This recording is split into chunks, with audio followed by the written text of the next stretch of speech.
әбіт ұлы Аманбай ағайымыз көңілді бимен қарсы алды.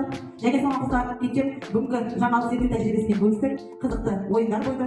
Яғни мектебіміздің шебері, педагогы Жібек Шамғалиқызы өзінің зерттеу тәжірибесімен бөлісті. Сонымен қатар қызықты ойын ұйымдастырған Добалаң Параққазына көп алғысымды шексіз. Ары қарай күніміз жақсы көңіл күймен аяқталды. Гүлзат Аманқызына және Бұлбұл Жекенбай қасымызға алғысым шексіз. Келесі апталықта кездескенше сау болыңыздар.